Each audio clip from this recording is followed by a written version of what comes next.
여러분 안녕하십니까? 하루 만에 인공지능 거품론이 재점화되면서 미국 기술주가 급락하자 아시아 증시도 일제히 하락했습니다.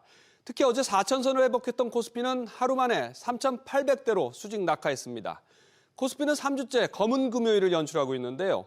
엔비디아의 깜짝 실적으로 잠시 걷어냈던 AI 고평가 논란이 재부상하고 다음 달 미국의 기준금리 인하가 불투명해진 충격을 받으며 국내 증시는 주요 국 가운데 가장 큰 낙폭을 보였습니다. 오늘 첫 소식 신다미 기자가 보도합니다. 삼성전자는 5% 넘게 내려 하루 만에 10만 전자를 내줬고 SK하이닉스도 8% 이상 폭락했습니다.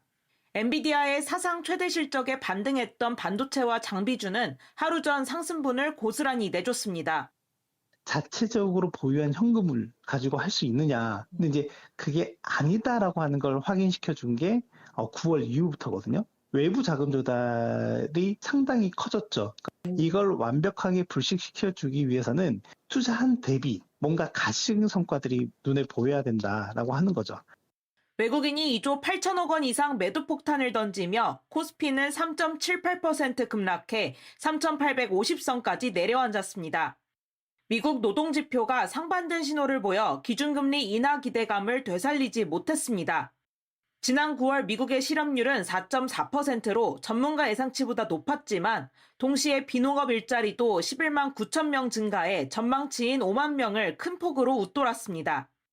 최신 데이터인 지난달 고용보고서와 물가지표 모두 다음 달 연방준비제도의 금리 결정 이후에나 발표될 것으로 전망되며 데이터가 없는 상황에서 연준이 금리를 인하할 가능성은 낮아졌습니다. 주가에다 다 선반영한 상황이었었는데 이게 점차 후퇴가 되다 보니까 11월 넘어오면서부터 증시의 조정까지도 영향을 미쳤다라고 저는 생각을 하고 있거든요. 내년에도 마찬가지예요. 증시에 선반영돼 있던 기준금리 인하 기대감은 반대로 이제 증시의 악재로 작용할 가능성이 높다라고 생각을 하고 있고요. 코스닥도 3.14% 하락한 863.95에 마감했습니다. SBS 비즈 신다입니다. 외국인의 1조 원 넘는 투매에다 달러 강세, 또 엔화 약세가 겹치면서 달러원 환율이 폭등하고 있습니다.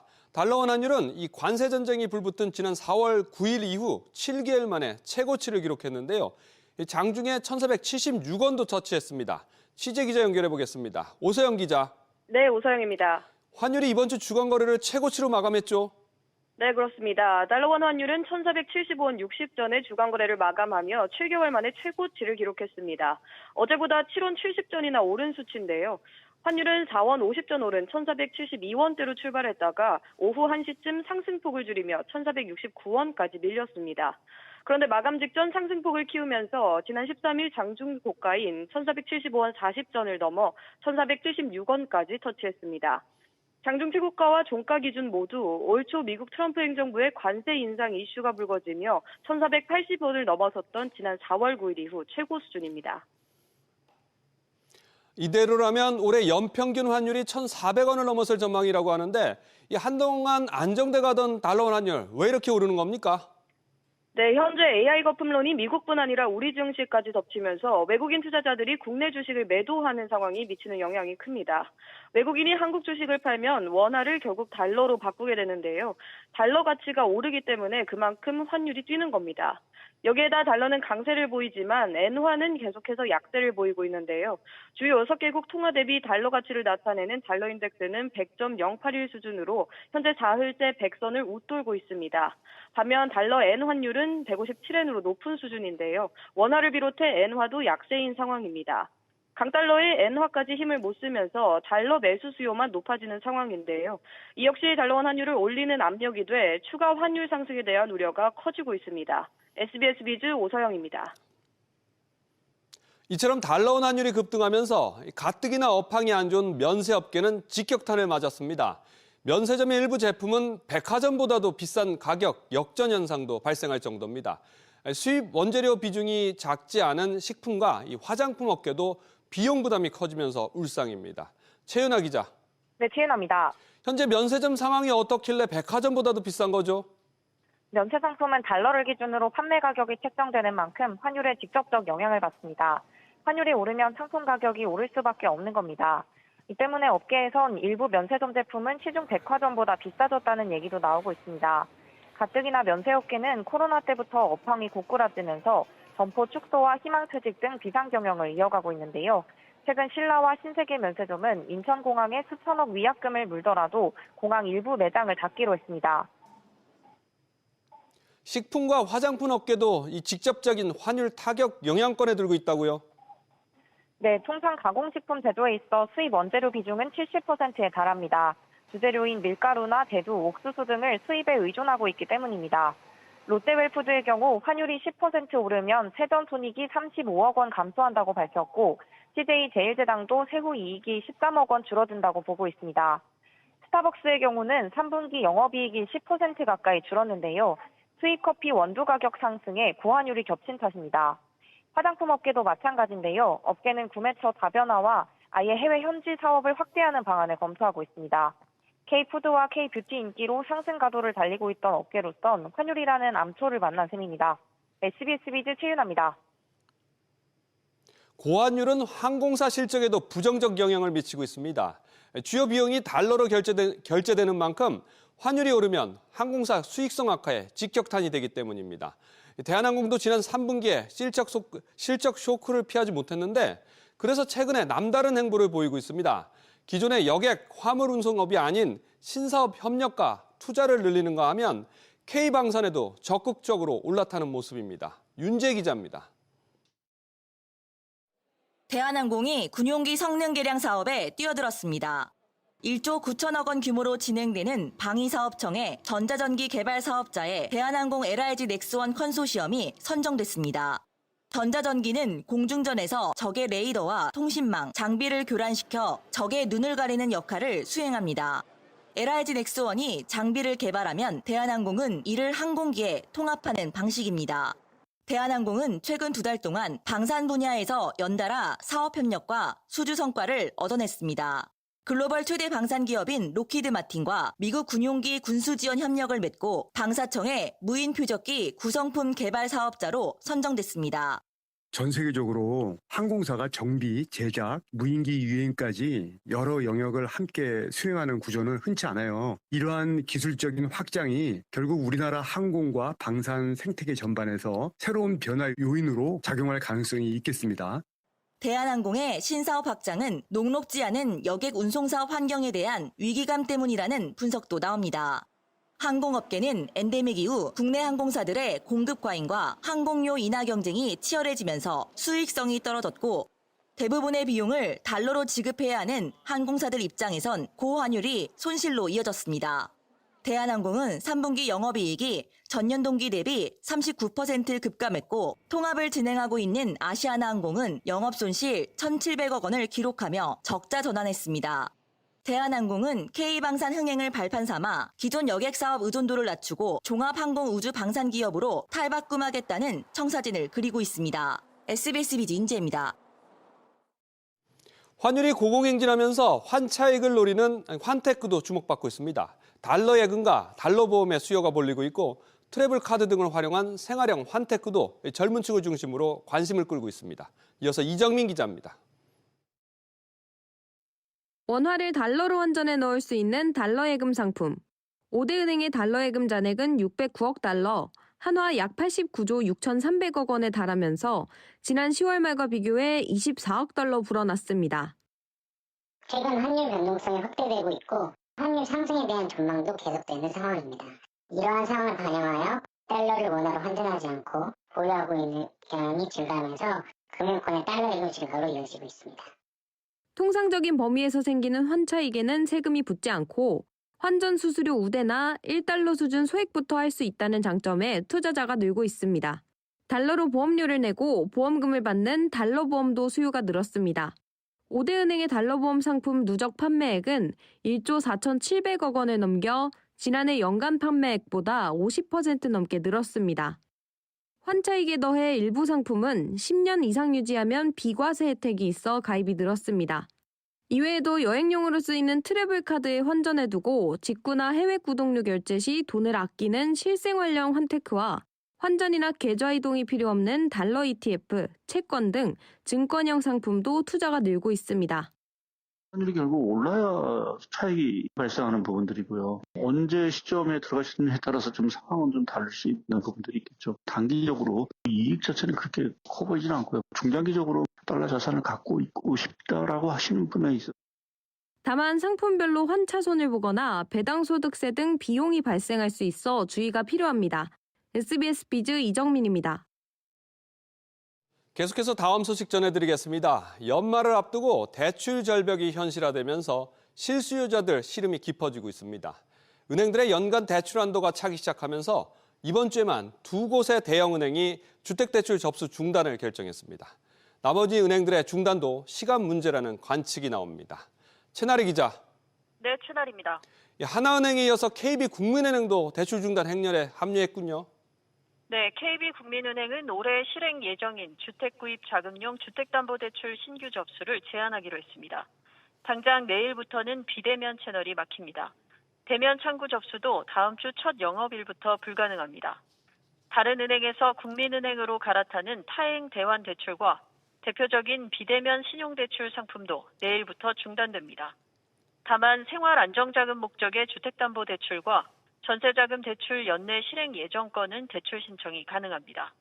국민은행 관계자는 연말 가계여신 포트폴리오 적정성 유지를 위한 조치라고 설명했습니다. 앞서 하나은행도 오는 25일부터 올해 실행되는 주택담보대출과 전세대출 신규 접수를 제한하기로 했습니다. 나머지 다른 은행들 움직임은 어떤가요? 네, 5대 시중은행 가운데 2곳을 제외하고는 아직까지 추가 대출 제한 움직임은 없습니다. 다만 2곳이 막히면서 실수요자들이 나머지 은행으로 몰리는 풍선 효과 발생 가능성이 커졌습니다. 이에 따라 은행들은 대출 증가 모니터링을 강화하고 있는데요. 연말 대출 한도가 정해져 있기 때문에 만일 대출 쏠림이 나타날 경우 즉각 추가 중단 조치가 내려질 수도 있습니다. 사실상 연말 대출 절벽이 현실화되면서 실수요자들의 주거자금 부담이 가중될 전망입니다. SBS 비즈 최나리입니다. 연말 대출 절벽이 현실화되는 가운데 금리 역차별도 이 대출 시장의 논란거리입니다. 은행들과 정부의 지원이 집중되면서 저신용자들의 이자 부담이 중신용자들보다도 작아졌습니다. 내년부터 2종류로 통합될 대표 정책 서민대출 햇살론에서도 비슷한 현상이 예고되고 있습니다. 이한승 기자, 내년 햇살론 금리가 어떻게 되는 겁니까? 네, 내년부터 햇살론은 최저신용자를 대상으로 하는 특례보증과 성실상환자 중심의 일반보증으로 통합 운영되는데요. 금융위원회에 따르면 햇살론 일반보증금리는 연 12.5% 상한으로 정해질 전망입니다. 특례보증금리는 연 12.9%로 하되 사회적 배려계층에게는 연 9.9%로 낮춰주는 방안이 국회에서 논의되고 있습니다. 지금은 특례보증이 들어가는 상품금리가 연 15.9%에 달해서 이재명 대통령이 잔인하다라고 언급하기까지도 했는데요. 현재 일반보증에 포함되는 상품금리는 높아도 14%까지로 정책 서민금융을 성실히 잘 갚은 저신용, 저소득 차주들이 포함됩니다. 지금까지는 성실상환자들을 위한 상품 금리가 최저신용자 금리보다는 낮았는데 이번에 통합되면서 금리가 비슷하거나 뒤집힐 수도 있게 됐습니다. 그렇게 되면 성실상환자들이 이자를 낮추기 위해서 일부러 연체할 것 같은데 금융당국 생각은 어떤가요? 네, 일단 금융당국은 사회적 배려계층의 9.9% 금리를 매기는 것은 말 그대로 배려가 필요한 계층이기 때문이라고 설명했습니다. 현재 금리 체계에서 배려 차원에서 금리를 깎아주는 게 비단 저소득층만의 일은 아니라는 설명입니다. 하지만 빚을 성실히 갚아봐야 저신용자들의 금리와 비슷하거나 높아져 성실상환에 대한 이점이 사라지는 점은 문제로 지적됩니다. 서민금융진흥원은 일반 보증금리가 최대 12.5%이긴 하지만 은행이 금리를 결정하기 때문에 은행권이 어떻게 금리를 매기느냐에 따라 달려있다고 설명했습니다. SBS 비즈 이한승입니다.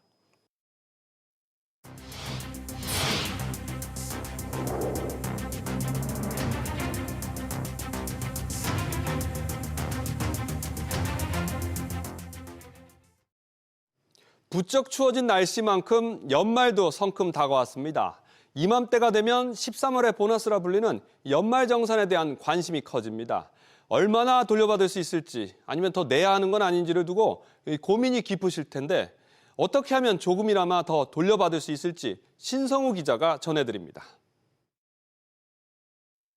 같은 금액을 쓰더라도 어떤 결제 수단을 사용하냐에 따라 공제율은 천차만별입니다. 신용카드는 공제율이 15%에 불과한 반면 체크카드나 현금 영수증은 30%, 대중교통과 전통시장 사용분은 40%에 달합니다. 총 급여의 25%를 초과한 금액에 대해서만 소득 공제가 가능하기 때문에 기준을 넘겼다면 공제율이 더 높은 현금이나 체크카드를 사용하는 것이 좋습니다. 올해부터 달라지는 항목에 대해서도 잘 챙겨야 합니다. 자녀 세액공제 금액이 10만 원씩 상향돼 자녀가 3명인 경우 95만 원을 공제받습니다. 총 급여 7천만 원 이하 무주택 세대주 본인만 가능했던 주택청약저축 소득공제는 올해부터 배우자도 대상에 포함됩니다. 고향사랑기부금 제도도 빼놓을 수 없습니다. 근로소득이 있으신 분들이 본인이 거주하는 지역 이외의 지방자치 단체에 기부를 하시면 10만 원까지는 전액 공제가 가능합니다. 특별 재난 지역에 선포된 지역의 경우에는 30%까지도 공제가 되고요. 이 밖에 총 급여 7천만 원 이하 근로자는 헬스장, 수영장 등 체육시설 이용비에 대해서도 소득공제를 받을 수 있습니다. 이렇게 복잡한 공제 내용을 한 번에 정리해 연말정산 예상세액을 계산해주는 연말정산 미리보기 서비스가 지난 5일 시작됐습니다. 연말정산 간소화 자료 일괄 제공 서비스도 신청을 받고 있어 함께 사용하면 편리하고 효율적인 연말정산이 가능할 것으로 보입니다. SBS 비즈 신성우입니다. 스팸 문자는 이름 그대로 보통은 귀찮기만 하고 지나가지만 일부는 피싱 등 사기와 연결돼서 큰 피해를 만들기도 합니다. 하지만 발송번호를 자꾸 위조해서 바꾸는 통에 차단이 쉽지 않죠. 이에 정부가 정상 가입자들의 개인정보까지 동원해서 스팸 차단에 나서기로 했습니다. 김동필 기자, 이번 차단 조치는 이전과 뭐가 다른 겁니까? 네, 기존의 문자 내용을 바탕으로 수신을 차단했다면 이번에 도입되는 건 번호를 추적해 발송을 막는다는 점이 가장 큰 차이점입니다. 문자 내용을 토대로 해당 번호를 차단해도 발신 번호를 조작해 보내는 터라 스팸 문자는 끊임없이 계속되어 왔기 때문입니다. 특히 대부분의 스팸이 대량 문자 서비스를 통해 보내졌기 때문에 발신 번호 위번조 효율도 높다는 문제가 있었습니다. 이에 과학기술정보통신부는 대량 문자 서비스의 발신 번호 유효성을 실시간으로 검증해서 차단하는 시스템 구축에 나섰습니다. 이동통신 3사로부터 전화번호 정보를 받아 서버를 구축하고 해지 또는 정지 상태인 무효 번호로 위조된 문자 전송 요청은 자동 차단하는 게 골자입니다. 실제 가입자가 요청하는 문자만 속관해서 문자를 전송하도록 하는 겁니다. 정부는 지난 4월부터 개발에 착수했고 내년 1월 도입을 앞두고 있습니다. 실제 전화번호 정보를 사용한다면 이 개인정보 유출 문제도 있겠군요. 네, 그렇습니다. 이 때문에 일단 가입자 인적 사항 등을 뺀 전화번호 정보로만 시스템을 구축해서 개인정보 침해를 최소화하기로 했습니다. 다만 전화번호 역시 개인정보라는 점 때문에 과기정통부는 개인정보보호위원회에 사전 적정성 검토를 신청했습니다. 개인정보위는 시스템 운영기관이 스팸 문자 발송 차단 목적으로만 사용하고 법률 책임을 진다는 개인정보 처리 방안 마련을 전제로 오늘 의결결정을 내렸습니다. SBS 비즈 김동필입니다. 삼성전자가 오늘 정기 사장단 인사를 통해서 투톱 대표이사 체제를 다시 확립했습니다. 전영현 부회장의 1인 4역을 또 노태문 사장이 대행을 맡았던 모호한 1인 체제를 해소했습니다. 이번 인사는 당초 예상을 깨고 총 4명에 대해서만 인사 조치가 이뤄져서 비교적 소규모로 이뤄진 경영 안정에 무게를 뒀다는 평가입니다. 조슬기 기자, 이 삼성전자가 투톱 체제로 복귀했군요. 그렇습니다. 삼성전자가 오늘 사장 승진 1명, 업무 변경 3명 등 모두 4명 규모의 2026년 사장단 인사를 발표했습니다. 먼저 노태문 사장은 지난 3월부터 8개월간 맡아온 이 DX 부문장 직무대행 꼬리표를 떼고 대표이사로 새롭게 선임됐습니다. 또 DX 부문장과 함께 MX 사업부장을 겸임하게 돼 관심을 모았던 노 대표의 뒤를 이을 신임 MS 사업부장 인사는 이뤄지지 않았습니다. 또 반도체 분야를 맡고 있는 DS 부문은 전영현 대표이사 부회장 체제가 유지됐습니다. 지난해 5월 삼성 반도체가 전례 없는 위기를 맞은 가운데 등판해 1년 6개월간 구원투수로서 HBM 사업 경쟁력 회복을 이끈 공로를 인정받았습니다. 전 부회장 역시 메모리 사업부장 겸직은 유지하고 그동안 맡아왔던 세이트 옛 삼성 종합기술원 원장 자리에서 내려왔습니다. 삼성전자는 MX와 메모리 등 주요 사업의 지속적인 경쟁력 강화와 시장 선도를 위해 양 부문장이 MX 사업부장, 메모리 사업부장을 겸직하는 체제를 유지하기로 했다고 설명했습니다. 이번 사장단 인사에서 가장 눈에 띄는 게 이 하버드대 석학 영입이군요. 차세대 기술학부에 승부수를 던진 걸로 보이는군요. 네, 신임 세이트 원장에는 박홍근 하버드대 석좌 교수를 영입했습니다. 내년 1월 입사 예정인 그는 1999년 하버드대 교수로 임용된 뒤 화학과 물리, 전자 등 기초과학과 공학 분야를 연구한 세계적인 석학입니다. 또 DX 부문 CTO 최고기술 책임자 사장 겸 삼성 리서치장에는 윤장현 삼성벤처투자 대표이사 부사장을 승진 발탁했습니다. SBS 비즈 조슬기입니다. 출범 10년을 맞은 제네시스가 유럽 현지에서 브랜드 최초 고성능 전기차 모델 GV60 마그마를 선보였습니다. GV60의 국내 판매량이 좀처럼 올라오지 않고 있는 상황에서 승부수가 될지 주목됩니다. 프랑스 현지에서 유정현 기자가 취재했습니다. 콘셉트카까지만 공개됐던 제네시스 GV60 마그마가 처음으로 모습을 드러냈습니다. 단순 신차를 넘어 앞으로 제네시스의 방향성을 보여주는 고성능 차량입니다. We began this journey with the GV60 for a simple reason. It embodies the youngest and most dynamic spirit of Genesis.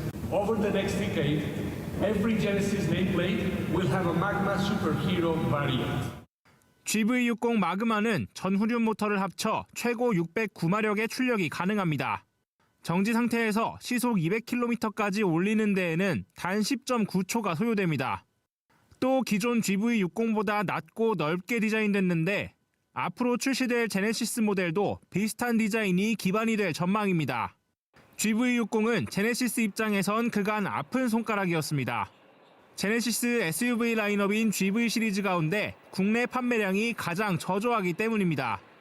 올해 10월 말까지 703대가 판매됐는데 GV 라인업 중 유일하게 아직 1000대를 넘기지 못했습니다. 제네시스는 내년 1월 GV60 마그마를 한국에 출시하며 부진한 판매고를 뒤집겠다는 전략입니다. The GV60 will launch first in Korea in early 2026, followed by Europe and North America. Magma is not only a product strategy, it is our statement of intent. 중국산 등 가성비 전기차의 한국 시장 공략이 거센 가운데 GV60이 마그마 시리즈로 소비자 선택을 받을 수 있을지 시험대에 올랐습니다.